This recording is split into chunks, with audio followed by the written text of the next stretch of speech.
अज्ञानतिमिरान्धस्य ज्ञानाञ्जनशलाकया चक्षुरुन्मीलितं येन तस्मै श्रीगुरवे नमः।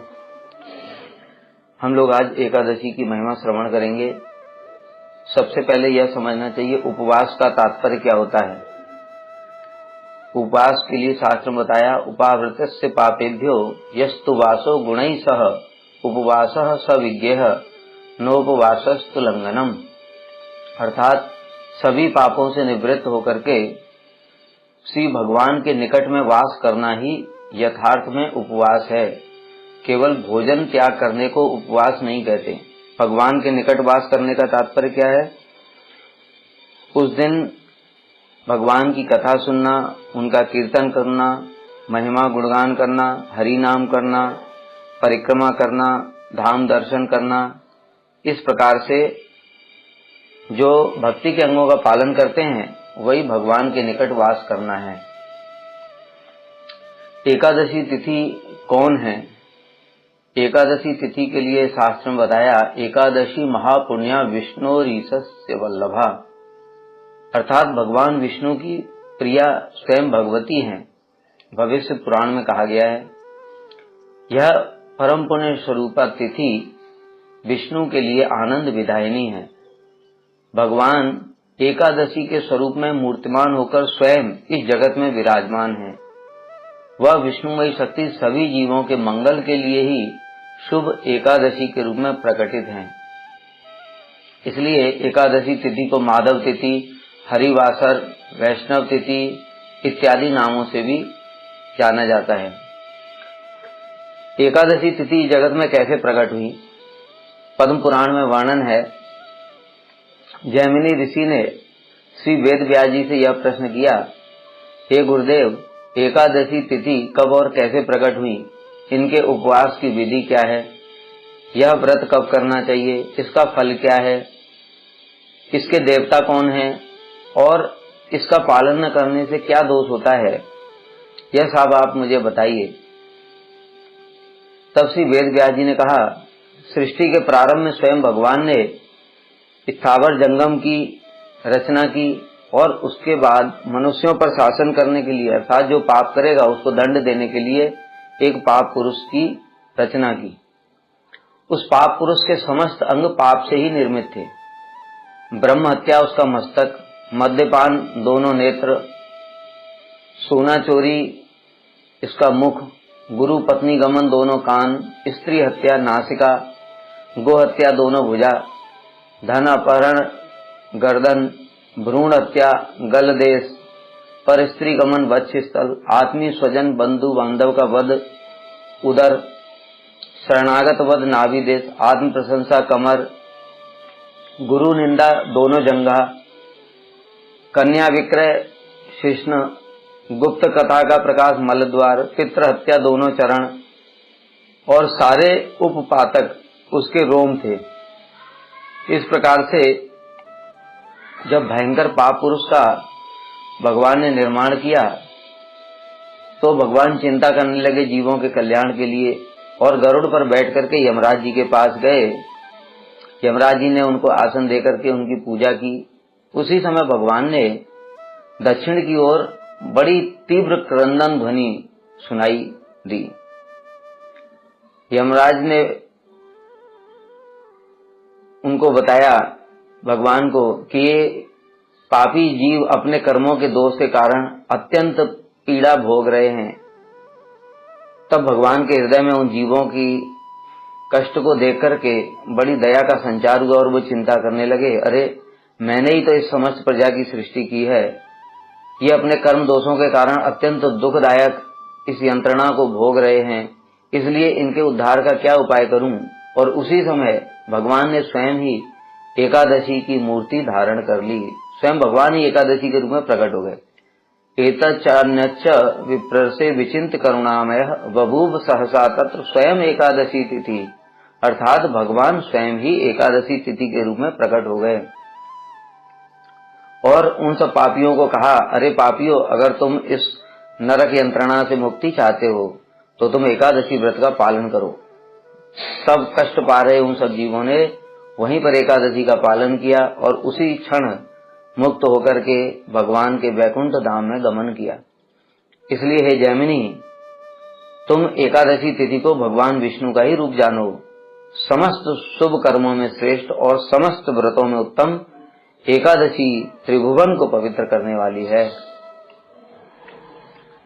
तब पाप पुरुष ने कुछ दिनों के पश्चात में जाकर के भगवान विष्णु से प्रार्थना की, क्योंकि एकादशी के प्रभाव से सभी तो वैकुंठ जाने लगे। अब पाप पुरुष कहाँ जाएगा, जहां भी जाता उसको कोई स्थान ही नहीं मिलता।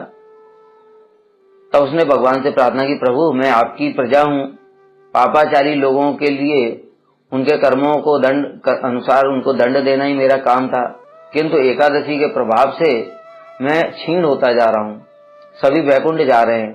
अब बताइए मैं कहाँ पर रहूं, किसका आश्रय करूं, मेरी रक्षा कीजिए। हे प्रभु, मैंने एकादशी के भय से पशु पक्षी मनुष्य कीट पतंग वृक्ष जल नदी सब जगह पर आश्रय ग्रहण करने की चेष्टा की, किंतु कहीं भी निर्भय स्थान नहीं मिला। इसलिए मैं आपके शरणागत हुआ हूँ, कृपा करके आप मुझे एक निर्भय स्थान प्रदान करें। तब भगवान हंसते हुए उस पाप पुरुष से कहने लगे, अहो पाप पुरुष, तुम दुखी मत हो। त्रिभुवन पवित्र कारिणी एकादशी तिथि आविर्भूत होने पर तुम अन्न आदि का आश्रय कर अवस्थान करो, अर्थात अन्न इत्यादि में रहोगे। उस समय एकादशी के दिन तुम अगर अन्न में रहोगे तो एकादशी तिथि तुम्हारा वध नहीं करेगी। इस कारण से वह पाप पुरुष स्वयं एकादशी के दिन अन्न में वास करते हैं। अतः एकादशी के दिन अन्न भोजन करने से सारे पाप जितने भी हैं वो सब हमारे अंदर आ जाते हैं। द्वितीय प्रसंग में वर्णन है, एक समय युधिष्ठिर ने कृष्ण से पूछा, भगवान एकादशी तिथि कैसे प्रकट हुई और यह संसार में सबसे पवित्र क्यों मानी गई? तब भगवान ने कहा, हे कुंती नंदन, प्राचीन समय की बात है, सतयुग में मुर नामक एक दैत्य रहता था। वह बड़ा ही भयंकर और देवताओं को भी पराभूत करने वाला था। उसने इंद्र को भी जीत लिया और देवताओं को स्वर्ग से भी निकाल दिया। तब देवता शिव जी के पास गए और उनसे कहने लगे, प्रभु देवता लोग स्वर्ग से भ्रष्ट होकर के पृथ्वी पर विचरण कर रहे हैं, हम कहाँ जाएं, क्या करें? तब महादेव ने कहा, देवराज अब भगवान विष्णु के पास जाओ, वो लोग तुम्हारी रक्षा करेंगे। तब सभी देवता भगवान के पास गए और उनकी स्तुति की। तब भगवान देवताओं को साथ लेकर के चंद्रावतीपुरी में गए। वहां देवताओं के साथ मोर दैत्य का युद्ध हुआ, उससे परास्त होकर के देवता भाग गए। तब भगवान को मोर दैत्य ने ललकारा। भगवान ने अपने दिव्य बाणों से दुष्ट दानवों को नष्ट भ्रष्ट कर दिया, किंतु अत्यंत लंबे समय तक युद्ध करने के कारण भगवान क्लांत हो गए, थक गए और बद्रिकाश्रम में चले गए। वहां सिंहावती नाम की गुफा थी जो 12 योजन लंबी थी। उस गुफा में एक ही द्वार था। भगवान उसमें विश्राम करने लगे। मोर दैत्य भगवान को मारने के लिए उनके पीछे वहां पहुंचा और उनको सोते देख करके उसे बड़ा आनंद हुआ। उसने सोचा, यही दानवों को भय देने वाला है, इसलिए सोते हुए ही मैं इसको मार डालूंगा। इस प्रकार वो विचार कर ही रहा था कि भगवान विष्णु के शरीर से एक कन्या प्रकट हुई जो बड़ी रूपवती, सौभाग्यशालिनी और दिव्य अस्त्र शस्त्रों से युक्त थी। वह भगवान के तेज से प्रकट हुई थी। उसका बल और पराक्रम भी अत्यंत महान था। कन्या ने तब दानव के साथ में युद्ध के लिए ललकारा तो मोर नामक दैत्य उसके हुंकार मात्र से ही मृत्यु को प्राप्त हो गया। जब युद्ध करने के लिए मोर दैत्य आया तो देवी ने केवल हुंकार किया, हुंकार से ही वह मर गया। जब वह दानव मर गया तब भगवान उठे और उन्होंने उस दैत्य को मृत देख करके पूछा, अरे ये मेरा इतना भयंकर शत्रु, इसका वध किसने किया? तब कन्या ने कहा, प्रभु आपकी कृपा से ही मैंने इसका वध किया है। तब भगवान ने कहा, हे कल्याणी, तुम्हारे इस कर्म से तीनों लोकों के मुनि और देवता आनंदित हुए हैं, इसलिए तुम मुझसे वर मांगो। तब कन्या उन्होंने कहा, प्रभु यदि आप प्रसन्न हैं तो मैं आपकी कृपा से सब तीर्थों में प्रधान, समस्त विघ्नों का नाश करने वाली और सब प्रकार की सिद्धि देने वाली हो जाऊं। हे प्रभु, आपके प्रति भक्ति रखते हुए जो मेरे दिन उपवास करेंगे उन्हें सब प्रकार की सिद्धि प्राप्त हो। हे माधव, मेरा व्रत पालन करने वालों को आप धर्म, अर्थ, काम और मोक्ष प्रदान करें। तब भगवान ने कहा, तथास्तु। तो वो जो देवी थी वो एकादशी ही थी। यहाँ पर विचार करने वाली बात यह है कि जब भगवान के श्रीअंग से एक देवी प्रकट हुई, उसकी हुंकार मात्र से ही दानव नष्ट हो गया, तो क्या भगवान उस दानव को नष्ट नहीं कर सकते? भगवान की इच्छा मात्र से समस्त ब्रह्मांड नष्ट हो जाते हैं, तो दानव क्या है? किंतु भगवान जगत के जीवों पर कृपा करने के लिए इस प्रकार की लीला करते हैं कि ये जगत के जीव, इनका उद्धार कैसे होगा। इसलिए भगवान उस देवी के रूप में स्वयं ही एकादशी हैं और जगत के जीवों के कल्याण के लिए उपदेश दे रहे हैं कि तुम लोग मेरे दिन में व्रत रखो, जिससे कि तुम्हारा उद्धार होगा और समस्त प्रकार के फल और भगवान की भक्ति भी तुमको प्राप्त हो जाएगी। एकादशी तिथि का वर्णन सभी पुराणों में है। श्रीमद् भागवत पुराण, पद्म पुराण, स्कंद पुराण, भविष्य पुराण, वराह पुराण, गर्ग संहिता, लगभग सभी पुराणों में श्रीमद् भागवत तो सबसे प्रमुख पुराण है। सभी पुराणों में ही एकादशी तिथि की महिमा, उनका वर्णन किया गया है। पहला प्रसंग है, नारद पुराण में वर्णन है, रुक्मांगद नामक एक राजा थे।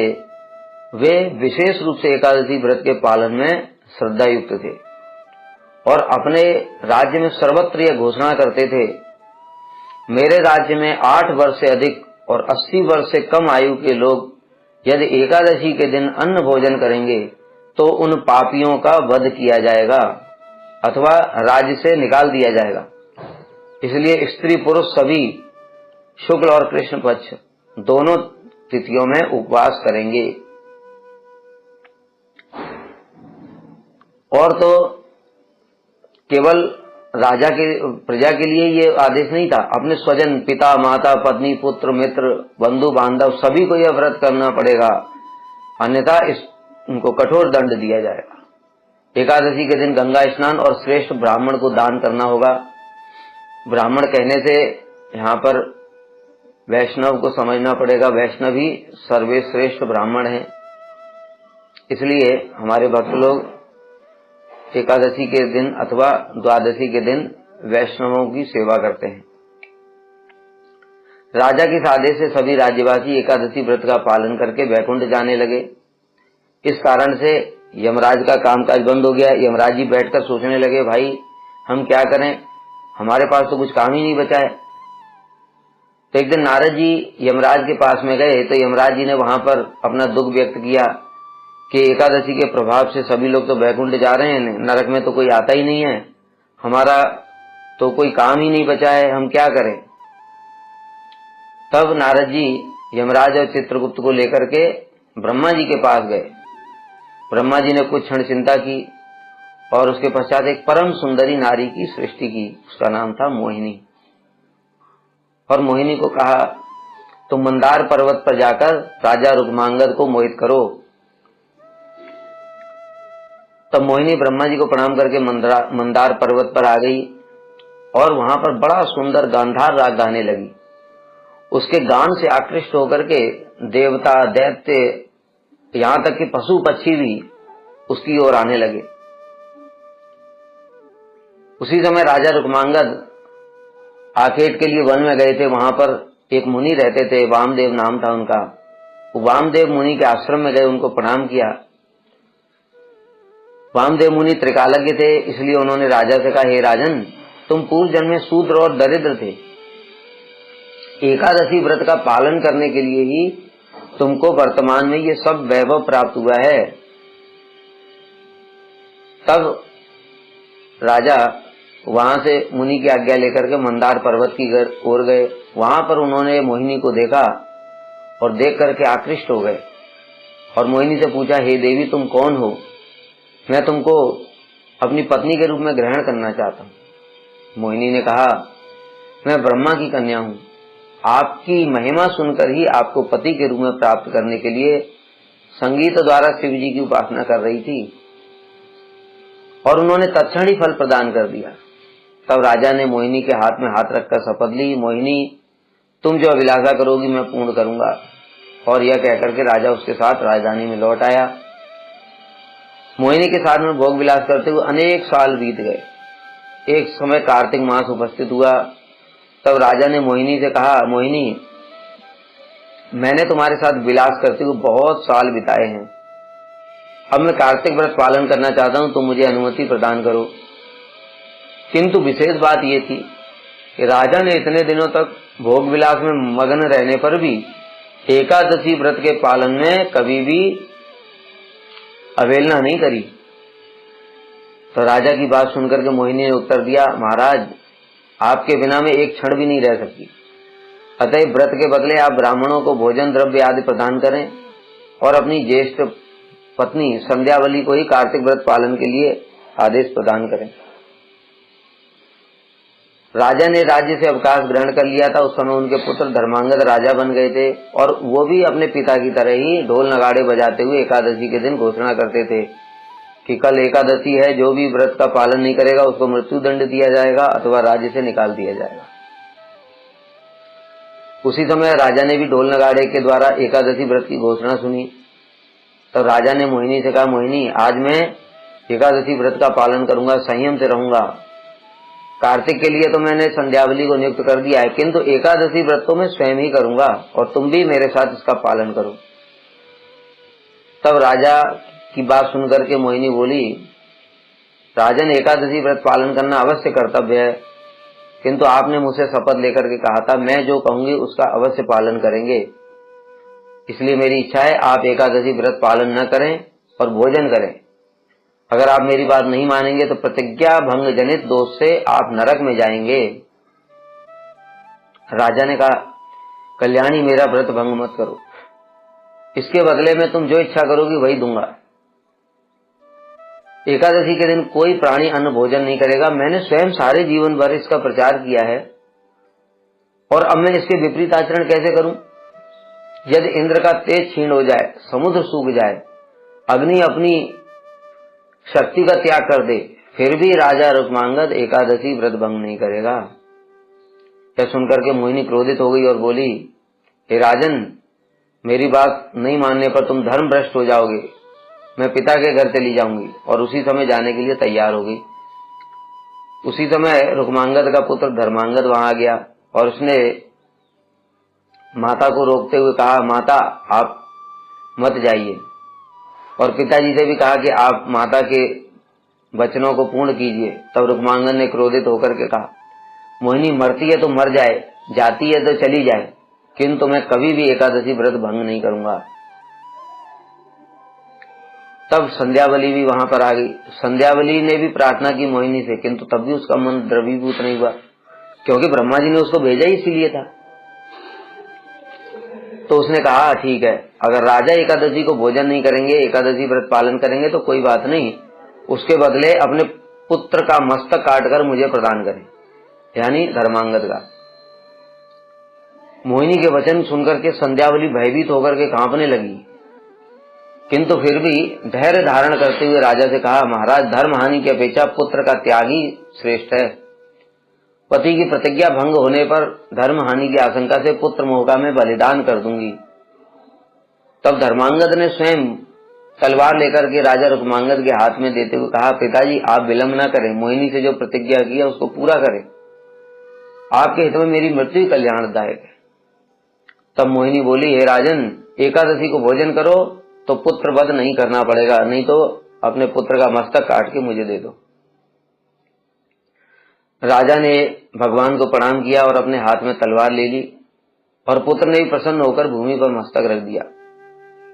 जैसे ही राजा उसका मस्तक काटने के लिए तैयार हुआ, उसी समय पृथ्वी कंपित होने लगी, समुद्र में ज्वार आ गया, उल्कापात होने लगे। यह सब देख करके मोहिनी मूर्छित हो गई और वहां पर भगवान प्रकट हो गए और भगवान ने कहा, राजन मैं तुम्हारी एकादशी के प्रति ऐसी निष्ठा देख करके अत्यंत प्रसन्न हूं, तुम स्त्री पुत्र के साथ बैकुंठ में चलो। और भगवान स्वयं उन सबको बैकुंठ में लेकर के गए। इस प्रकार से एकादशी की इतनी महिमा है कि जो एकादशी व्रत के प्रति ऐसा एकनिष्ठ है, उसको भगवान स्वयं बैकुंठ में लेकर के जाते हैं। श्रीमद् भागवत में भी एकादशी की महिमा का बड़ा सुंदर वर्णन किया गया है। सतयुग में महाराज अम्बरीश अपनी राजधानी से मथुरा आकर के साधन भजन करते थे। एकादशी व्रत का पालन करने के लिए विशेष रूप से मथुरा आते थे। एक समय निर्जला उपवास करके रात्रि में जागरण किया और अगले दिन स्नान आने की इत्यादि करने के बाद वैष्णव ब्राह्मणों की सेवा करने के पश्चात में उनको महाप्रसाद देकर के, उनको दान दक्षिणा देकर के स्वयं भगवान का चरणामृत ग्रहण करके महाद्वादशी का पारण करना चाहते थे। यहाँ पारण समझना अत्यंत आवश्यक है कि एकादशी समाप्त होने पर द्वादशी तिथि में व्रत को खोलना पड़ता है। एकादशी को हमने अन्न ग्रहण नहीं किया, इसलिए द्वादशी को अन्न ग्रहण करने के साथ में व्रत को खोलना चाहिए, उसी को पारण कहते हैं।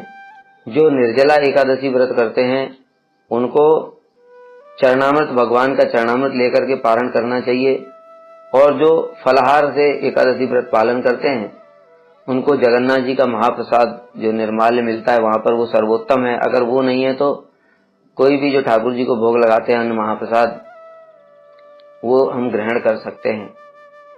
उसके द्वारा व्रत का पारण हो जाता है, तभी व्रत का पूर्ण फल प्राप्त होता है, नहीं तो व्रत का पूर्ण फल नहीं मिलता। इसलिए सभी भक्त जो एकादशी करते हैं उनको पारण अवश्य करना चाहिए। जैसे ही चरणामृत लेना चाहते थे उसी समय दुर्वासा ऋषि वहां पर आ गए। उनको देख करके अम्बरीश महाराज बड़े प्रसन्न हुए और उनका बड़ा स्वागत सत्कार किया। दुर्वासा ने कहा, तब अम्बरीश महाराज जी ने उनसे कहा कि महाप्रसाद आप ग्रहण कीजिए। तो दुर्वासा ने कहा, मैंने अभी तक स्नान इत्यादि नहीं किया है, मैं यमुना में स्नान करके अभी लौटता हूँ। और वे स्नान करने चले गए और वहां बड़ा देर लगा दी। इधर पारण का समय खत्म होने वाला था। द्वादशी के दिन पारण का एक निश्चित समय होता है जो हम लोग अपनी व्रत पंजिका में देते हैं, उस समय के अंदर ही पारण करना चाहिए। तब दुर्वासा ने जब विलंब कर दिया तो अम्बरीश महाराज चिंता में पड़ गए कि मैं क्या करूं। अगर मैं पारण कर लेता हूं तो ब्राह्मण को बिना खिलाए तो ये भी ठीक नहीं है, और अगर पारण नहीं करता हूं तो एकादशी का फल नहीं प्राप्त होगा, और ये ब्राह्मण भी बड़ा क्रोधी है, अगर इसने शाप इत्यादि दे दिया तो क्या होगा। तब अंत में अम्बरीश महाराज ने सोचा, अगर शाप देगा तो मेरा शरीर ही नष्ट होगा, किंतु एकादशी व्रत का पारण नहीं करने से मेरी भक्ति प्राप्त नहीं होगी, इसलिए मैं एकादशी व्रत का पारण करूंगा। और उन्होंने चरणामृत ग्रहण कर लिया। उसी समय दुर्वासा ऋषि आ गए वहां पर, और उन्होंने योग बल से जान लिया कि इन्होंने चरणामृत पान कर लिया है, और क्रोध में कांपने लगे और अम्बरीश महाराज से कहने लगे, अरे तू बड़ा पाखंडी है, मुझे निमंत्रण देकर के भोजन के लिए बुलाया और मुझे खिलाने से पहले स्वयं ही भोजन कर लिया, मैं अभी इसका दंड देता हूं। और अपनी जटा का एक अंश तोड़ करके जमीन पर पटक दिया। उससे कृत्या राक्षसी प्रकट हुई। अम्बरीश महाराज को जलाने के लिए बड़ी तेजी से कृत्या उनकी ओर अग्रसर हुई, किंतु अम्बरीश महाराज हाथ जोड़ करके निर्भीक होकर खड़े थे, क्योंकि वो भगवान के शरणागत थे। जो भगवान के शरणागत होता है उसे किसी भी परिस्थिति में कोई भी भय नहीं होता है। जैसे हम लोग सुनते हैं प्रहलाद महाराज, उनके ऊपर इतने कष्ट आए किंतु बिल्कुल भी भयभीत नहीं हुए। तो अम्बरीश महाराज सब समय भगवान की भक्ति में लगे रहते थे, इसलिए भगवान ने अपने सुदर्शन को आदेश दिया था कि तुम जाकर के अम्बरीश की सीमाओं की रक्षा करो। तो सुदर्शन चक्र वहां स्वयं प्रकट हो गए और उन्होंने कृत्या राक्षसी को जलाकर भस्म कर दिया, और दुर्वासा ऋषि की ओर बड़ी तेजी से दौड़े। दुर्वासा सुदर्शन के भय से भागने लगे। प्राणों की रक्षा करने के लिए ब्रह्मा जी के पास में गए। ब्रह्मा जी तो खुद ही डर गए। उन्होंने कहा, अरे दुर्वासा तुम यहाँ से जाओ, नहीं तो तुम्हारे कारण ये सुदर्शन मुझे भी जलाना दे। शिव जी के पास गए। शिव जी ने तो बोला, अरे भाई तुमने ये वैष्णव के चरणों में, भगवान के भक्त के चरणों में घोर अपराध किया है, तुम्हें इस जगत में कोई भी शरण नहीं दे सकता। और भगवान तो इतने भक्त वत्सल हैं कि उनको सुदर्शन के ऊपर भी विश्वास नहीं है, वो अपने भक्तों की रक्षा तो स्वयं करते हैं। हम लोग देखते हैं श्री परीक्षित महाराज जी के लिए भगवान ने सुदर्शन के द्वारा ब्रह्मास्त्र रोक दिया, किंतु फिर भी कहीं परीक्षित को ब्रह्मास्त्र के तेज से भी कोई कष्ट ना हो, भगवान स्वयं गर्भ में प्रवेश कर गए उत्तरा देवी के, और शंख के द्वारा परीक्षित महाराज को ढक दिया, और एक हाथ से गदा को लेकर के इतनी तेजी से घुमाने लगे जिससे कि ब्रह्मास्त्र का जो तेज है वो पूर्ण रूप से निस्तेज हो जाए। तो भगवान को सच में सुदर्शन के ऊपर भी विश्वास नहीं है, वो अपने भक्तों की रक्षा तो स्वयं ही करते हैं। इसलिए दुर्वासा तुम जाओ यहाँ से, और जिनका यह सुदर्शन है उनके पास ही जाओ, वही तुम्हारी रक्षा कर सकते हैं, नहीं तो कुछ नहीं होगा। तब दुर्वासा भयभीत होकर के विष्णु जी के पास में गए और उनके चरणों में साष्टांग प्रणाम करके कहने लगे, प्रभु त्राहि माम, मेरी रक्षा करो, रक्षा करो। आपके अतिरिक्त जगत में और कोई मुझे शरण प्रदान नहीं कर सकता। आप शरणागत वत्सल हैं, इसलिए शरणागतों की रक्षा करना आपका स्वभाव है, मेरी रक्षा करो। तब भगवान ने कहा, अरे दुर्वासा, मैं भक्तों के विद्वेषियों की कभी रक्षा नहीं करता। साधुवो हृदय मह्यम साधुनाम हृदय तो हम मद अन्यते न जानन्ति नाहम तेभ्यो मनामि। हे दुर्वासा, साधु मेरा हृदय है और मैं साधुओं का हृदय हूँ। वो मेरे अतिरिक्त किसी को नहीं जानते और मैं उनके अतिरिक्त किसी को नहीं मानता। अहम भक्त पराधीनो हे अस्वतंत्र द्विज साध्वीग्रस्त हृदयो भक्तैर भक्त जनप्रिया। हे द्विज, हे ब्राह्मण, मैं भक्तों के पराधीन हूँ, मैं स्वतंत्र नहीं हूँ, और भक्त और भक्तों के भी भक्त हैं, वो मुझे अत्यंत प्रिय हैं। यहाँ पर बड़ी विशेष बात है, भगवान ने साधु किसको कहा? जगत के लोग सोचते हैं जो जटाधारी है, जो कपड़े नहीं पहनता, जो हिमालय में बैठ करके तपस्या करता है, जो गुफा में रहता है, जो कुछ खाता पीता नहीं है, वो साधु है। लेकिन भगवान ने साधु की स्वयं परिभाषा बताई। उन्होंने दुर्वासा को साधु नहीं कहा। दुर्वासा तो इतने बड़े तपस्वी हैं, क्या आजकल के जटाधारी लोग क्या दुर्वासा से जब बड़े तपस्वी हैं? क्या उनके अंदर दुर्वासा जैसी शक्ति है? दुर्वासा स्वयं शिव जी के अंश हैं, अत्रि ऋषि और अनुसुईया देवी के पुत्र हैं, ब्राह्मण हैं, तपस्वी हैं, योगी हैं, महाशक्तिशाली हैं, किंतु भगवान ने उनको द्विज कहा, ब्राह्मण बोला, और अम्बरीश महाराज को बोला साधु। वो साधु है। अर्थात साधु कौन है यह समझना चाहिए। जो सद वस्तु भगवान को हृदय में धारण करता है, जो भगवान के लिए तन मन वचन प्राण सब कुछ अर्पण कर देता है, वो साधु है। वो चाहे ब्राह्मण हो चाहे चांडाल हो। हनुमान जी तो वानर कुल में उन्होंने जन्म लिया, लेकिन वो सर्वोत्तम साधु हैं। शबरी थी, वो तो निम्न कुल में उन्होंने जन्म लिया, लेकिन वो साधु हैं। इसलिए साधु की परिभाषा समझनी चाहिए। साधु वो हैं जो भगवान की सेवा के लिए सब कुछ अर्पण कर देते हैं। दूसरी ओर उच्च कुल में जन्म लेने वाला भी साधु हो भी सकता है और नहीं भी हो सकता है। भागवत में स्वयं ही बताया, विप्रात द्विषट गुण युता अरविंद नाव पातार बिंद विमुका स्वपचम वरिष्ठम मन्ये तदर्पित मनोवचने हितात प्राणम पुनाते सकुलम न तो भूरि माना।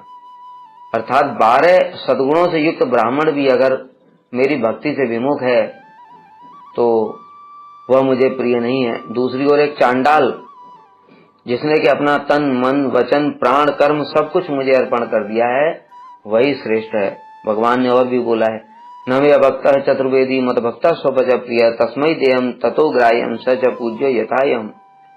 मुझे अभक्त चतुर्वेदी ब्राह्मण होने पर भी प्रिय नहीं, जैसे रावण सारे वेद जानने पर भी भगवान को प्रिय नहीं है। मद भक्त स्वपच प्रिय।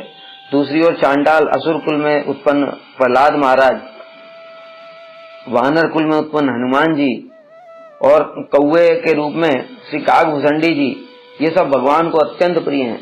तस्मै देयम ततो ग्राह्यम, मेरा जो भक्त है उसको ही देना चाहिए दान इत्यादि, और उसी से ग्रहण करना चाहिए। सच पूज्यो यथायम, वह मुझे इतना पूजनीय है जितना कि मैं पूजनीय हूँ, उतना मेरा भक्त भी पूजनीय है। और तब भगवान ने कहा, हे दुर्वासा, अगर तुम क्षमा चाहते हो तो जाकर के अम्बरीश के चरणों में क्षमा याचना करो, तभी तुम सुदर्शन से तुम्हारी रक्षा होगी। तब अम्बरीश महाराज के निकट में दुर्वासा गए, हाथ जोड़ करके उनको साष्टांग प्रणाम किया। किंतु अम्बरीश महाराज, भक्तों की कैसे गुण होते हैं। अम्बरीश महाराज इतने विनम्र होकर के उनके चरणों में गिर पड़े और उनसे स्वयं क्षमा मांग रहे हैं, जबकि उनका कोई दोष नहीं है, दोष तो दुर्वासा का ही था। और अम्बरीश महाराज ने सुदर्शन चक्र की स्तुति करके उनको शांत किया। दुर्वासा जी ने भक्त की जब ऐसी महिमा देखी तो बोले, अरे भगवत भक्त ही धन्य है। आज मैंने भगवान के भक्तों की महिमा को देखा। हे राजन, मैंने आपके प्रति अपराध किया, तथापि आप मेरे मंगल की कामना कर रहे हैं। जिन्होंने भक्त वत्सल भगवान श्री हरि के चरणों को दृढ़ प्रेम भाव से ग्रहण कर लिया है, उन साधु पुरुषों के लिए भला इस जगत में क्या कठिन है। जिनका हृदय इतना उदार है, वे महात्मा फिर किसी वस्तु का परित्याग नहीं कर सकते। जिनकी मंगलमय वाणी से श्रवण करने से जीव का हृदय निर्मल हो जाता है, उन भगवान के चरणों के दासों के लिए भला इस जगत में क्या कर्तव्य शेष रहता है। अहो, आपने मुझ पर महान अनुग्रह किया है। आपने मेरे अपराधों को बुलाकर मेरे प्राणों की रक्षा की है। यहाँ पर एक और भी विशेष बात है। यद्यपि दुर्वासा साधारण नहीं है, शिव जी के अंश हैं, और केवल भगवान और उनके भक्तों की महिमा को प्रकाशित करने के लिए वो इस प्रकार की लीला करते हैं। ऐसा नहीं है कि वो भगवान के भक्तों की महिमा नहीं जानते और वो अपराध करेंगे, ऐसा नहीं है। लेकिन भगवान के भक्तों की महिमा को प्रकाशित करने के लिए इस प्रकार की लीला हुई है।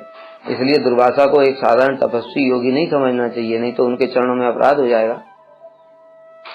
इस प्रकार से एकादशी की महिमा से श्री दुर्वासा जी को फिर चक्र से शांति प्राप्त हुई। एकादशी की महिमा से, एकादशी का व्रत पालन करने से अम्बरीश महाराज की इतनी महिमा हुई। और भी पुराण में कथा है। प्राचीन काल में कोटिरथ नाम के राजा थे, परम धार्मिक सत्यवादी थे और एकादशी व्रत पालन करने वाले थे। उनकी पत्नी सुप्रज्ञा, वो भी सर्वगुण संपन्न थी। एक दिन एकादशी तिथि में उपवास करके भगवान का भजन करते हुए हरि कीर्तन में रात्रि जागरण कर रहे थे। उसी समय एक ब्राह्मण वहां आए और उनसे पूछने लगे, हे राजन, आप दोनों ही धन्य हैं। आपके जैसे वैष्णव जगत में बड़े दुर्लभ हैं। आप लोगों को ऐसा एकादशी पालन करने का सुविचार कैसे आया? तब जो रानी थी उसको पूर्व जन्म की स्मृति थी। उसने कहा, हम पूर्व जन्म में महापापी थे, किंतु एकादशी व्रत के प्रभाव से यमराज के कठोर दंड से हम लोग मुक्त हुए। मैं चित्रपदा नाम की एक वैश्या थी। मैंने बहुत पाप आचरण किया और ये राजा भी डाकू, आचारहीन, परस्त्रीगामी, अहंकारी, धर्म निंदक, शूद्र था और मुझ में बड़ा आसक्त था। एक दिन एकादशी के दिन मैं बुखार से बहुत पीड़ित होकर के, दुखी होकर के, हे कृष्ण, हे गोविंद, हे नारायण, मेरी रक्षा करो, ऐसे कातर भाव से पुकारते पुकारते घी का दीपक जला रही थी। और सारी रात उस दर्द और कष्ट के कारण, रोग के कारण मुझे नींद ही नहीं आई। तो रात्रि जागरण हो गया। हे कृष्ण, हे गोविंद, इस प्रकार से आर्त स्वर से भगवान को पुकारने के कारण नाम संकीर्तन हो गया। दूसरे दिन सुबेरे ही मेरी मृत्यु हो गई और दैववश ये जो मेरे पति हैं ये भी मृत्यु को प्राप्त हो गए। यमदूत हम दोनों को नरक में ले गए। वहां पर चित्रगुप्त ने यमराज से विचार किया, ये दोनों महापापी होने पर भी एकादशी व्रत के प्रभाव से सारे पापों से मुक्त हो गए हैं। जो अनिच्छा से भी एकादशी व्रत पालन करता है वह सभी पापों से मुक्त होकर के वैकुंठ गमन करता है। तब यमराज जी ने हम दोनों को प्रेम पूर्वक भोजन कराया और दिव्य रथ में बैठाकर कहा, आप दोनों पुण्यवानों में श्रेष्ठ हैं, इसलिए जहां पर भगवान विष्णु विराजमान रहते हैं आप वहीं पर जाएं। इस प्रकार से एकादशी की महिमा है। और जो भगवान कृष्ण हैं उनकी स्वरूप शक्ति श्रीमती राधा रानी, उन्होंने स्वयं ही इस एकादशी की महिमा कीर्तन की है। गर्ग संहिता में वर्णन आता है कि जो भगवान राम ने अनेक सारे यज्ञ किए थे तो स्वर्ण सीताएं बनाई गई थी। भगवान राम जब अपने धाम को जाने लगे तो वो स्वर्ण सीताएं कहने लगी, प्रभु हमको भी साथ ले चलो। तो राम जी ने कहा, मैं कृष्ण लीला में तुमको ग्रहण करूंगा। तब भगवान राम के आशीर्वाद से वो यज्ञ सीता ब्रज में गोपियां बनी और कृष्ण को प्राप्त करने के लिए उपाय सोचने लगी। और राधा रानी के पास में आकर के उन्होंने प्रार्थना की, हे राधे, आप तो कृष्ण को संपूर्ण रूप में वशीभूत करने वाली हैं। आप विश्व मोहिनी और संपूर्ण शास्त्रों में पारंगत हैं। कृपा करके आप हमें कृष्ण की प्राप्ति का कोई उपाय बताइए। राधा जी ने कहा, कृष्ण की प्रसन्नता के लिए तुम एकादशी व्रत करो, उससे साक्षात हरि तुम्हारे वशीभूत हो जाएंगे। हे कुमारियों, मार्गशीर्ष मास के कृष्ण पक्ष में भगवान विष्णु के शरीर से एक असुर का वध करने के लिए एकादशी देवी प्रकट हुई थी, अतः वह अन्य तिथियों में सर्वोत्तम और व्रतों में सर्वश्रेष्ठ है। तब उन्होंने एकादशी का नियम बनाया कि दशमी को एक बार भोजन करे, रात्रि में जितेंद्रिय रह करके भूमि पर शयन करे, जल भी एक बार पिए और एकादशी के दिन ब्रह्म मुहूर्त में उठ करके भगवान को प्रणाम करे, शौचादि क्रिया से निवृत्त होकर के स्नान करे, क्रोध लोभ का परित्याग करे, पाखंड असत्यवादी वैष्णव निंदक दुराचारी परधन हरण करने वाले पर स्त्रीगामी इन लोगों से बातचीत न करे, अर्थात कुसंग का त्याग करे और भगवान के मंदिर में केशव का पूजन करके वहां भगवान को अनेक प्रकार के सुस्वादु भोग लगाए। यहाँ पर भी बड़ी विशेष बात है, राधा रानी स्वयं कह रही है भगवान को सुस्वादु भोग लगाए। लोग क्या करते हैं, एकादशी व्रत पालन करते हैं, फलाहार करते हैं, तो ठाकुर जी को भी वही भोग लगा देते हैं। अरे भाई, ठाकुर जी का व्रत थोड़ी है, व्रत तो हमारा है, हम कृष्ण को प्राप्त करना चाहते हैं कि कृष्ण का भी व्रत करवा देंगे, इसलिए व्रत हम करेंगे और ठाकुर जी के लिए बढ़िया बढ़िया सुंदर सुंदर पकवान बनाने चाहिए और ठाकुर जी को भोग लगाना चाहिए, क्योंकि कृष्ण की प्रीति ही तो एकादशी व्रत का उद्देश्य है। तो उनकी प्रीति के लिए हम जो कुछ भी कर सकते हैं वो सब हमको करना चाहिए, इसलिए ठाकुर जी को अच्छा भोग लगाना चाहिए और व्रत वाला अलग से वो भी भोग लगाना चाहिए। किंतु ध्यान रहे कि एकादशी को स्पर्श दोष होता है, अर्थात जो अन्न वाला अगर ठाकुर जी के लिए हमने बनाया है, बढ़िया पराठे बनाए हैं, पूड़ी बनाई है, सब्जी बनाई है, उनकी प्लेट को अलग रखें और जो एकादशी वाला है उसको प्लेट को अलग रखें, दोनों में स्पर्श नहीं होना चाहिए। और पहले एकादशी वाला उठा करके तब वो जो अन्न वाला है उसको स्पर्श करना चाहिए, अथवा पहले अगर अन्न वाले को स्पर्श कर लिया तो हाथ धो करके फिर एकादशी वाला स्पर्श करना चाहिए। इस प्रकार से नियम है। तो राधा रानी ने स्वयं बताया कि भक्तों से हरि कथा सुनो और रात को जागरण करो और भगवान का कथा कीर्तन गुणगान करो।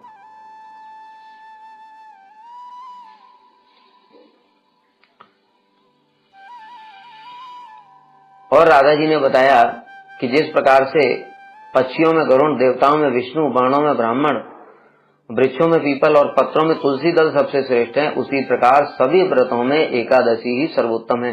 स्वयं राधा जी ये वर्णन कर रही हैं, फिर भी दुर्भाग्य लोग एकादशी का व्रत नहीं करते और रात्रि में जागरण करने से एकादशी के दिन अत्यंत पापी मनुष्य भी यमराज के दर्शन नहीं करता। एकादशी समस्त पापों को जला करके भस्म कर देती है। सहस्रों अश्वमेध यज्ञ, राजसूय यज्ञ, प्रभास, कुरुक्षेत्र, केदार, बद्री आश्रम, काशी और संक्रांतियों के अवसर पर किया गया दान का जो फल है वो एकादशी के व्रत की 16वीं कला के बराबर भी नहीं है। स्वयं राधा जी कह रही हैं, एकादशी का व्रत पालन करने वाला मनुष्य मातृ कुल की 10, पितृ कुल की 10, पत्नी कुल की भी 10 पीढ़ियों का उद्धार कर देता है। और शुक्ल और कृष्ण पक्ष दोनों पक्षों की एकादशी समान फलदायिनी है। तब गोपियों ने पूछा, हे राधे, यह व्रत पहले किसने किया? तब राधा जी ने बताया, पुष्पदंती और माल्यवान 2 गंधर्व थे, इंद्र के शाप से वो पिशाच बन गए थे। उन्होंने एकादशी व्रत किया और पुनः वो गंधर्व बन गए। पूर्व काल में स्वयं भगवान रामचंद्र जी ने समुद्र पर सेतु बांधने के लिए और रावण का वध करने के लिए एकादशी व्रत का पालन किया था। प्रलय के अंत में देवताओं ने सबके कल्याण के लिए एकादशी व्रत पालन किया। एकादशी के व्रत से ही राजा मानदाता, सगर, मुचुकंद इत्यादि ने विष्णु लोक को प्राप्त किया। शिवजी ने जब ब्रह्मा जी का एक सिर काट दिया था तो वह उनके चिपक गया था, तब शिवजी ने एकादशी व्रत किया और उसके प्रभाव से वो ब्रह्म कपाल से मुक्त हुए। राजा हरिश्चंद्र ने एकादशी व्रत के प्रभाव से भूमंडल का राज्य भोग करके अंत में वैकुंठ प्राप्त किया। तब राधा जी से एकादशी की महिमा सुनकर के यज्ञ सीता गोपियों ने एकादशी व्रत पालन किया और उसके फल से कृष्ण ने उनको स्वीकार करके उनके साथ में रास लीला की। इस प्रकार से हम लोग देखते हैं कि सभी पुराणों में ही एकादशी की महिमा का वर्णन है। स्कंद पुराण में स्वयं शिवजी पार्वती जी से कह रहे हैं, हरिवासर के बिना दान, तपस्या, तीर्थ स्नान और सब प्रकार के पुण्य आचरण के द्वारा भी मुक्ति लाभ नहीं होती, एकमात्र एकादशी व्रत करने से ही मुक्ति लाभ होती है। स्वयं यमराज जी ने अपने दूतों से कहा है, यदि तुम मेरा हित चाहते हो तो सैकड़ों पाप करने पर भी एकादशी व्रत करने वालों के तुम मेरे पास लेकर के मत आना। पद्म पुराण में स्वयं कह रहे हैं, एक और अश्वमेध, राजसूय आदि सभी यज्ञ, सभी तीर्थ, सभी तपस्या, सभी महादान और दूसरी ओर एक एकादशी व्रत, इस प्रकार से ब्रह्मा जी ने तुला में एक पलड़े में इनको फल को रखा और दूसरे पलड़े में एकादशी व्रत के फल को रखा। उसमें एकादशी व्रत का फल ही अधिक गुरुत्वपूर्ण हुआ, अधिक भारी हुआ। ब्रह्म वैवर्त पुराण में एक विशेष बात बताई है, एकादशी व्रत की कथा को श्रद्धापूर्वक सुनने से, उसका अनुष्ठान करने से, उसके अनुष्ठान में अनुमति देने से और अज्ञानी जीवों के हृदय में इस व्रत के प्रति श्रद्धा कराने से विष्णु भक्ति और भगवान का धाम प्राप्त होता है। अर्थात दूसरों को भी एकादशी व्रत के विषय में बताना चाहिए, उससे भी हमको भक्ति होती है।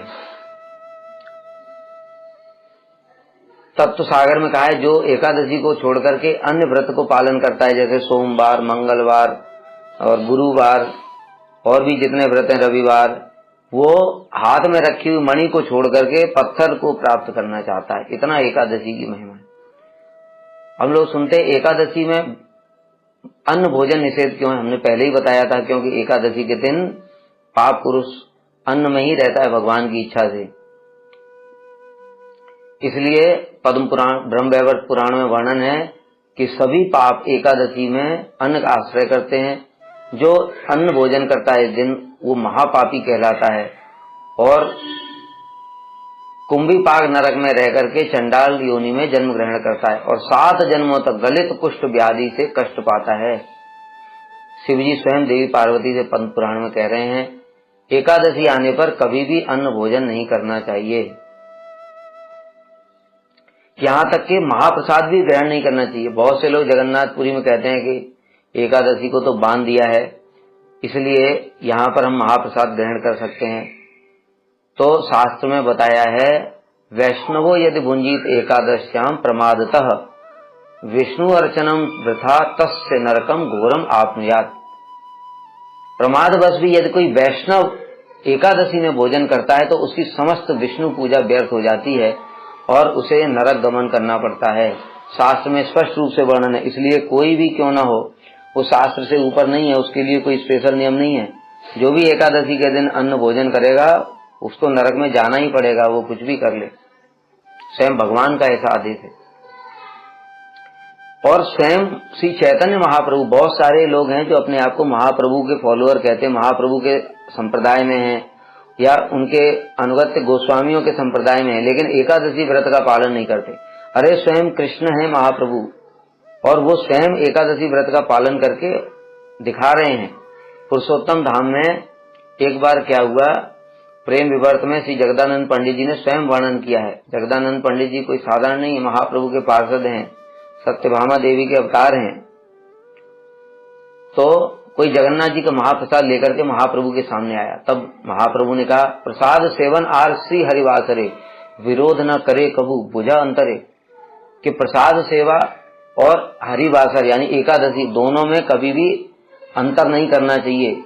एक अंग माने आर अन्य अंगे द्वेष। एक अंग को मानता है, दूसरे को पालन नहीं करता, अर्थात महाप्रसाद की महिमा मानता है किंतु एकादशी की महिमा नहीं मानता। अरे महाप्रसाद क्या है, महाप्रसाद तो जब भगवान ने ग्रहण किया तब महाप्रसाद बना, लेकिन एकादशी तो स्वयं भगवान ही एकादशी रूप में प्रकट हुए हैं। तो पहले जो भगवान स्वयं प्रकट हैं उनको मानोगे कि पहले महाप्रसाद को मानोगे? इसलिए पहले स्वयं भगवान को मानना चाहिए, तब उनके महाप्रसाद को मानोगे। जब तुम एकादशी को नहीं मानते माने भगवान को ही नहीं मानते। जब भगवान को नहीं माने तो उनका महाप्रसाद मानना कुछ हुआ क्या? ये पाखंड है। इसलिए जो भक्ति के एक अंग को मानता है और दूसरे अंग के प्रति द्वेष करता है वह बिल्कुल मूर्ख है। एकादशी के दिन निद्रा और आहार को त्याग करना चाहिए और अन्य दिनों में प्रसाद सेवा करनी चाहिए। और फिर ये बोल करके महाप्रभु ने सारी रात कीर्तन किया। फिर द्वादशी आई, द्वादशी को जगन्नाथ जी का महाप्रसाद ग्रहण किया। स्वयं महाप्रभु ने ये आचरण करके दिखाया। यहाँ तक कि महाप्रभु ने स्वयं अपनी माता जी के माध्यम से भी ये शिक्षा प्रदान की है। एक दिन महाप्रभु ने सची माता के चरणों में प्रणाम करके कहा, एक दिन मातार पदे करिया प्रणाम। प्रभु कहे, माता मोरे दे एक दान, माता मुझे एक दान दे दो। माता बोले, ताई दिब जा तुम्ही मांगिबे। माता ने कहा, तुम जो मांगोगे मैं वही दूंगी। प्रभु कहे, एकादशी ते अन्न ना खाइबे। प्रभु ने कहा, एकादशी को अन्न नहीं खाना। सची कहे, ना खाइबा भाले कैला, सही है ते एकादशी करिते लागिला। और उसी दिन से श्री सची माता ने भी एकादशी व्रत का पालन किया। चैतन्य चरितामृत आदि लीला के 15वें अध्याय में ये वर्णन है। तो स्वयं महाप्रभु कृष्ण होकर के एकादशी पालन कर रहे हैं, अपनी माता जी से भी करा रहे हैं। उनके पिताजी श्री नंद महाराज, कृष्ण के पिताजी स्वयं नंद महाराज भी एकादशी पालन करते थे। श्रीमद् भागवत के 10वें स्कंद में 28वें अध्याय में वर्णन है, एकादश्याम निराहार समभ्यर्च्य जनार्दनम स्नातुम नंदस्तु कालिंद्या द्वादश्याम जलम आविशत। नंद बाबा ने कार्तिक शुक्ल एकादशी का उपवास किया और भगवान की पूजा की, और रात में द्वादशी लगने पर स्नान करने के लिए यमुना जल में प्रवेश किया। वहां वरुण के दूत उनको उठा करके ले गए थे, तब भगवान उनको छुड़ा करके लाए। तो कहने का मतलब क्या है कि कृष्ण स्वयं भगवान हैं और उनके जो पिताजी हैं उनको क्या एकादशी करने की आवश्यकता है? लेकिन फिर भी जगत को शिक्षा देने के लिए भगवान स्वयं उनके माध्यम से भी पालन करवा रहे हैं। तो क्या जगत के लोग अपने आप को वैष्णव मान करके क्या वो नंद बाबा से भी बड़े हो गए, क्या सती माता से भी बड़े हो गए, या कृष्ण से ही बड़े हो गए? वो जो इस प्रकार की लोगों को शिक्षा देते हैं कि एकादशी व्रत नहीं करना चाहिए, शास्त्र विरुद्ध आचरण, सारे के सारे शास्त्र में यही बात बोली गई है। स्वयं भगवान भी पालन कर रहे हैं, सारे गोस्वामी इस बात को पालन करते थे, लेकिन ये सब उनसे भी बड़े हो गए हैं जो इनका पालन नहीं करते। एकादशी के दिन दूसरे को अन्न दान देना भी निषेध है। कोई साधु, बहुत सारे ढोंगी साधु आ जाते हैं। कोई साधु होगा तो वो तो एकादशी को अन्न मांगेगा ही नहीं, लेकिन ढोंगी साधु जगत में बहुत हैं। वो एकादशी के दिन आकर के अन्न मांगते हैं तो लोग डर जाते हैं, साधु आया एकादशी का दिन दे देना चाहिए। शास्त्र में बिल्कुल निषिद्ध है। पद्म पुराण में शिवजी पार्वती से कह रहे हैं, भुंच भुंचेतियो ब्रूयात् संप्राप्ते हरिवासरे गो ब्राह्मण स्त्रियश्चापे जही वदत क्वचित मध्यम पिबेतियो ब्रूयात् तेषामे पदोगति। जो हरिवासर के दिन पुत्र परिजन बंधु बांधव इत्यादि को भी भोजन करने के लिए कहता है, उसको गो हत्या, ब्राह्मण हत्या, स्त्रीवध और सुरापान, इन सब का पाप लगता है। पंचोपासक जो दूसरे लोग होते हैं, हम तो शैव हैं, शिव जी को मानते हैं, हमें एकादशी की जरूरत नहीं है, हम तो गणेश जी को मानते हैं, हम तो दुर्गा जी को मानते हैं। शिव जी स्वयं कह रहे हैं स्कंद पुराण में, न शैवो न च सौरो वा नाश्रमी तीर्थ सेवक यो भुंक्ते वासरे विष्णु स्वपचादिको ही सह विप्रियम तेन वे गौरी कृतम दुष्टेन पापिना मद भक्ति बलम आश्रित यो वही भुंक्ते हरे दिने। कितनी सुंदर बात शिव जी कह रहे हैं। हरिवासर में भोजन करने वाले को शैव, सौर, आश्रमी, तीर्थ से भी नहीं मानना चाहिए, वह चांडाल से भी अधिक पापी है। हे गौरी, मेरी उपासना के नाम पर जो इस व्रत का अपमान करता है वह दुष्ट पापी मेरा बिल्कुल भी प्रिय नहीं है। इसलिए कोई कितना भी कहता रहे हम तो शिव जी को मानते हैं, तब भी एकादशी पालन करना पड़ेगा। शिव जी स्वयं पालन करते हैं और दूसरों को स्वयं पार्वती देवी को शिक्षा दे रहे हैं। बहुत से लोग कहते हैं कि स्त्रियों के लिए, सधवा नारी के लिए एकादशी व्रत नहीं करना चाहिए। तो शास्त्र में ऐसा एक स्मृति में है, शास्त्र में तो नहीं, स्मृति में है, पत्यौ जीवति या नारी उपवास व्रतश्चरेत आयुषा हरति भर्तुर नरकश्चैव गच्छति, कि पति के जीवित रहते जो नारी उपवास करती है वो अपने पति की आयु का हरण करके नरक में गमन करती। ये बात एकादशी के लिए नहीं बताई, क्योंकि अगर ऐसा होता तो शिव जी सबके लिए क्यों बोलते। शिव जी तो स्वयं पार्वती से कह रहे हैं कि ब्राह्मण, क्षत्रिय सभी, ब्रह्मचारी, गृहस्थ सभी, आश्रम और सभी स्त्री जाति के लिए भी इस स्थिति में उपवास करना कर्तव्य है। ये स्वयं शिव जी पार्वती से कह रहे हैं। तो क्या पार्वती देवी से कोई सती स्त्री है क्या जो उसके लिए एकादशी व्रत निषेध किया गया? इसलिए स्वयं महाप्रभु ने सची माता तो उस समय उनके पति तो थे, जगन्नाथ में से जीवित थे जब उनको ये उपदेश दिया था एकादशी तिथि में। नारद पुराण में जो राजा रुक्मांगद ने अपने राज्य में 8 से 80 साल के सभी नर नारी सभी के लिए ही इस व्रत के पालन के लिए उपदेश दिया है शास्त्र में। अपवित्र अवस्था में भी स्त्रियों के लिए एकादशी व्रत पालनी है। रजस्वला स्थिति में भी नारी जाति के लिए एकादशी में भोजन निषिद्ध है। श्रृंगी ऋषि ने कहा है, हरि भक्ति विलास में श्री सनातन गोस्वामी ने वर्णन किया है, एकादश्याम न भुंजित नारी दृष्टि रजस्यपि। रजस्वला होने पर भी एकादशी में नारी को भोजन नहीं करना चाहिए, अन्न भोजन। दो शुक्ल पक्ष और कृष्ण पक्ष दोनों, एक महीने में 2 एकादशी आती, दोनों में ही व्रत करना पालन है, कर्तव्य है। पूर्व पुराण में बताया गया है, सब ब्रह्मा सुरापस्य कृतघ्नो गुरु तल्पघ विवेचति मोहाद एकादशी उसेतासिते। अर्थात कोई कहता है केवल शुक्ल पक्ष करो, अथवा कोई कहता है कृष्ण पक्ष करो। तो कह रहे हैं कि जो दोनों में भेद करता है वह ब्रह्म हत्या, मद्यपान और गुरु पत्नी गमन का पापी होता है। संक्रांति, रविवार ग्रहण में भी एकादशी पालनी है। हरिभक्ति विलास में जैमिनी ऋषि ने यह बताया है कि काम्य उपवास अर्थात कामनाओं के लिए जो उपवास करते हैं उसमें रविवार, ग्रहण, संक्रांति इत्यादि की निषिद्धता है, किंतु एकादशी के दिन उपवास करने पर कोई प्रकार की भी निषिद्धता नहीं। यहाँ तक कि किसी का जन्म होता है, लोग कहते सूतक लग गए, अभी व्रत नहीं करना चाहिए। कोई मर गया तो कहते पातक लग गए, व्रत नहीं करना चाहिए। उसके लिए विष्णु रहस्य में बताया कि परम आपदम आपन्नो हर्षे वा समुपस्थिते सूतके मृतके चैव न त्याज्यम द्वादशी व्रतम। परम विपत्ति में आनंद के समय अर्थात जन्म शौच के समय अथवा मृत्यु शौच के समय भी एकादशी व्रत त्याग नहीं करना चाहिए। वराह पुराण में भी वर्णन है, सूतके अपि नरः स्नात्वा प्रणम्य मनसा हरिम एकादश्याम न भुंजीत व्रतम एतन उलुप्यते। सूतक में भी स्नान करने के पश्चात भगवान को प्रणाम करके एकादशी में अन्न परित्याग करना चाहिए। बहुत से लोग एकादशी के दिन श्राद्ध कर देते, उनको तो भयंकर पाप लगता है। स्कंद पुराण में वर्णन है, एकादशी यदा नित्या श्राद्धम नैमित्तिकम भवेत् उपवासम तदा कुर्यात् द्वादश्याम श्राद्धम आचरेत्। नित्य स्वरूपिणी एकादशी के दिन नैमित्तिक श्राद्ध उपस्थित होने पर उस दिन उपवास करके द्वादशी में श्राद्ध करना चाहिए, नहीं तो ब्रह्म वैवर्त पुराण में वर्णन है, ये कुर्वन्त महीपाल श्राद्धम तो एकादशी दिने त्रयस्ते नरकम यान्ते दाता भोक्ता परेतका। 3 लोग नरक में जाते हैं अगर एकादशी के दिन श्राद्ध करते हैं।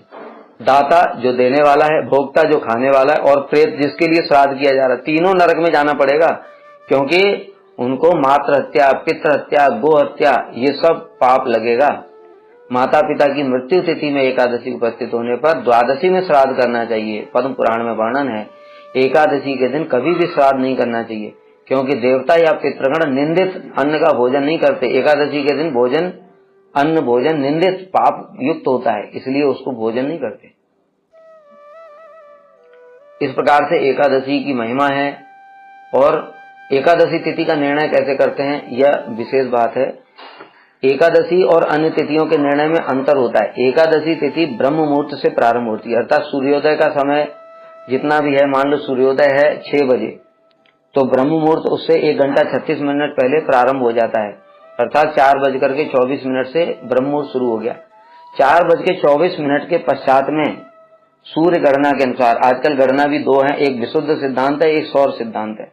सौर सिद्धांत वेदों के अनुगत्य में है और हमारे गुरुवर्ग ने उसको ही पालन किया है। विशुद्ध सिद्धांत आधुनिक है और यह साइंस नासा इत्यादि द्वारा दिया गया है। तो हम लोग वेदों में विश्वास करते हैं, क्योंकि वेद स्वयं भगवान से प्रकट हैं, उनमें कोई दोष की संभावना नहीं है, इसलिए हम लोग वैष्णव लोग सौर सिद्धांत का पालन करते हैं। तो सौर सिद्धांत के अनुसार गणना देखनी चाहिए कि 4:24 पर अगर 4:25 तक, मतलब 1 मिनट के लिए भी अगर 10वीं तिथि उसमें स्पर्श कर रही है एकादशी में, उसके बाद भले ही पूरे दिन एकादशी हो तब भी उसको परित्याग करना चाहिए, नहीं तो भयंकर दोष लगता है। इसमें वर्णन है कि ब्रह्म पुराण में धृतराष्ट्र से मैत्रेय मुनि ने स्वयं कहा है, पूर्व जन्म में पत्नी के साथ तुमने 10वीं संयुक्त एकादशी में व्रत किया था, जिसके कारण तुम्हारे 100 पुत्रों का विनाश हुआ। और भी शास्त्र में बताया, हरिभक्ति विलास में वेद व्यास जी ने कहा है, द्वादशी 10वीं युक्ता यत शास्त्रे प्रतिष्ठिता न तत्शास्त्रम अहम मन्ये यदि ब्रह्मा स्वयं वदेत। किसी शास्त्र में अगर 10वीं मिश्रित एकादशी का व्रत कहा गया है तो वह ब्रह्मा जी द्वारा कहे जाने पर भी शास्त्र के रूप में उसकी गणना नहीं होगी, अर्थात वो शास्त्रीय मान्य नहीं है। और फिर कारण क्या है कि ये सब बताया गया है?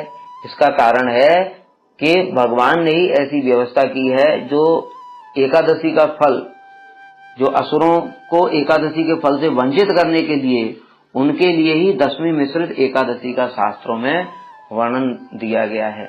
उमा महेश्वर संवाद में ये स्कंद पुराण में वर्णन है कि जो लोग 10वीं विद्या एकादशी का अनुष्ठान करते हैं वे निश्चय ही नरकवास की इच्छा करते हैं।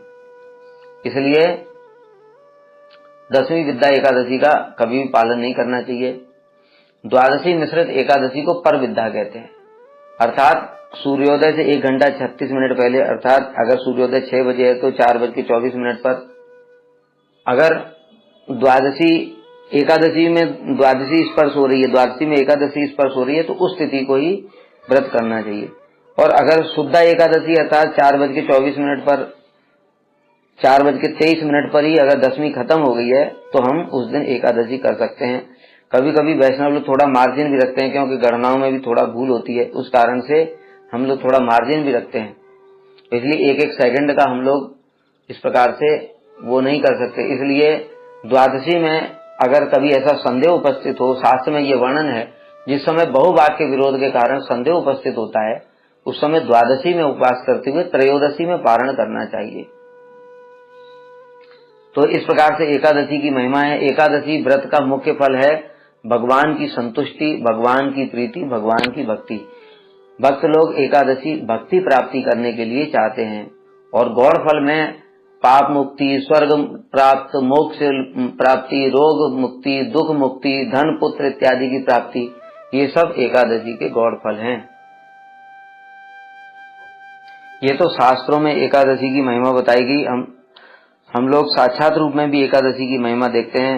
हमारे श्रील प्रभुपाद जी के शिष्य श्रील भक्ति गौरव बैखानस गोस्वामी महाराज जी, एक समय एक ब्रह्म दैत्य उनको खाना चाहता था, तो उन्होंने कहा कि तू मुझको खा करके तुझे क्या मिलेगा, तू अपने उद्धार का उपाय बता। तो वो रोने लगा, कहता मेरे उद्धार का कोई उपाय नहीं है।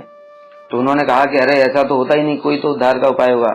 तो ब्रह्म दैत्य ने कहा कोई अगर शुद्ध एकादशी करता है, शुद्ध एकादशी का मतलब 10वीं को एक टाइम समय भोजन करेगा, शाम के समय भोजन नहीं करेगा, एकादशी को निर्जला रहेगा और रात्रि को जागरण करके द्वादशी में एक समय भोजन करेगा पारण करके, ये शुद्ध एकादशी है। ऐसा अगर कोई करेगा, उसका फल अगर मुझे दे देगा तो मेरा उद्धार हो जाएगा। उसी समय श्रील भक्ति गौरव बैखानस गोस्वामी महाराज जी ने संकल्प किया कि मैं अपनी एक एकादशी का फल इस ब्रह्म राक्षस को देता हूँ। उसी समय उसका उद्धार हो गया। वो सारे जीवन भर इसी प्रकार से शुद्ध रूप में एकादशी का व्रत करते थे। जो इस प्रकार से शारीरिक असमर्थता के कारण व्रत नहीं कर सकते, उनके लिए अनुकल्प की व्यवस्था है, अर्थात फलाहार, बहुत सारे फल हैं। उसके बाद हमारी जो व्रत की जो किताब है उसमें क्या खाना चाहिए क्या नहीं खाना चाहिए, ये सब वर्णन किया गया है।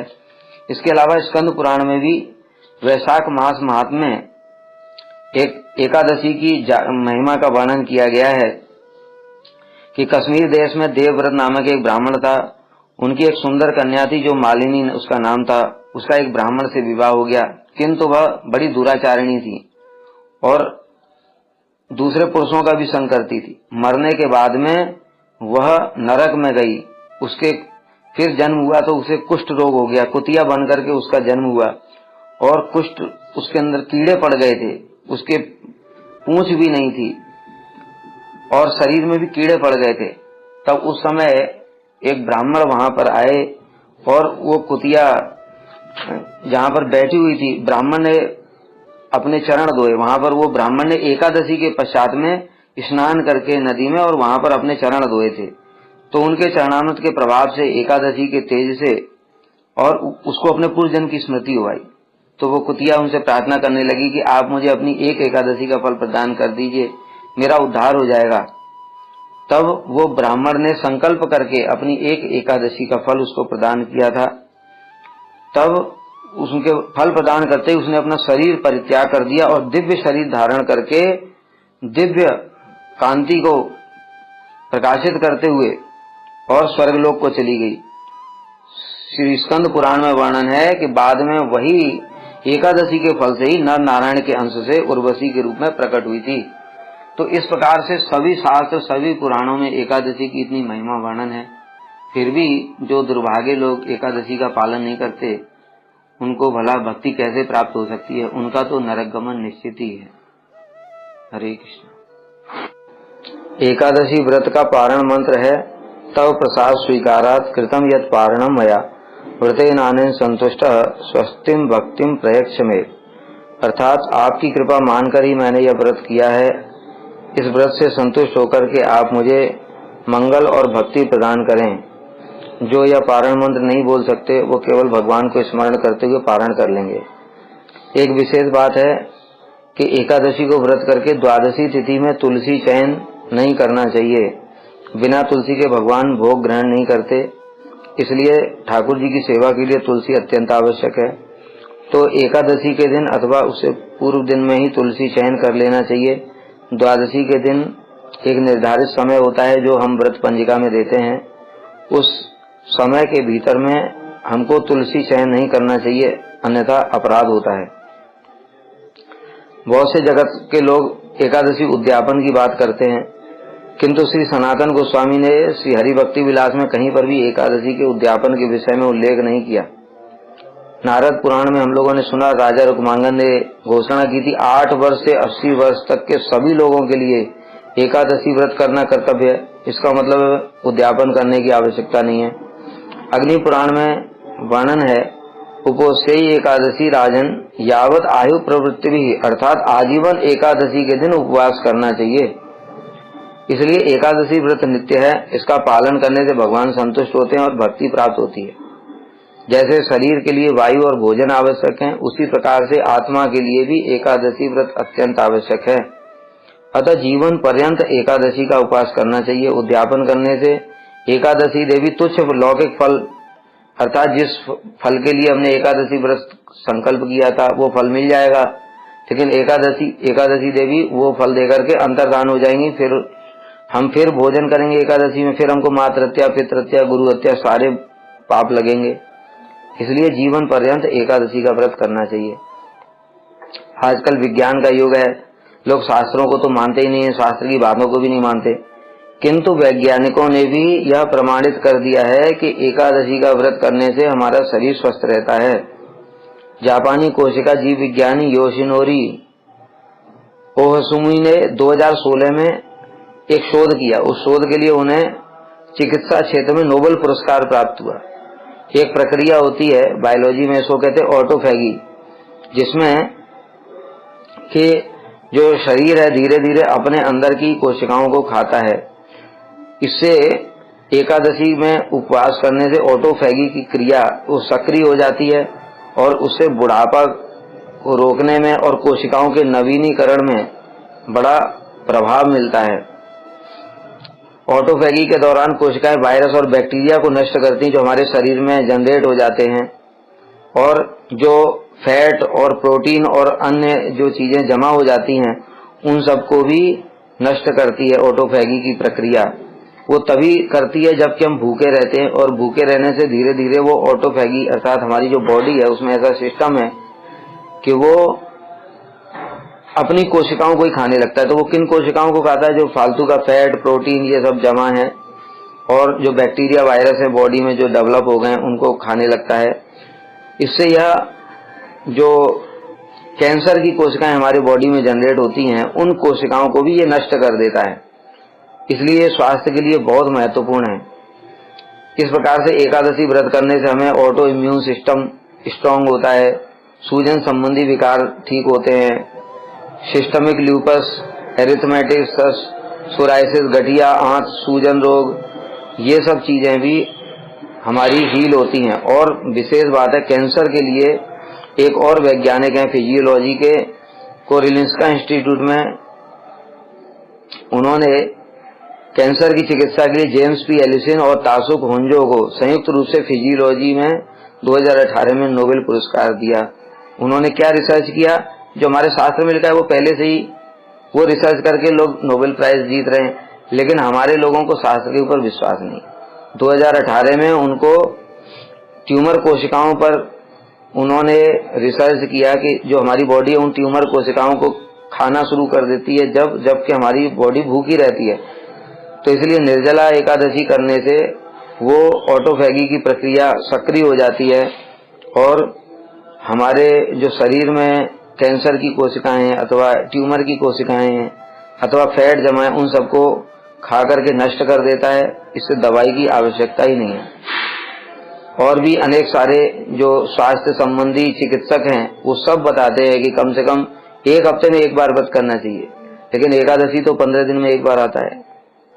फिर भी लोग व्रत नहीं करते, तो इसके लिए हम क्या कर सकते हैं। ये उनका दुर्भाग्य ही है कि शरीर भी ठीक रहेगा और भक्ति भी प्राप्त होगी।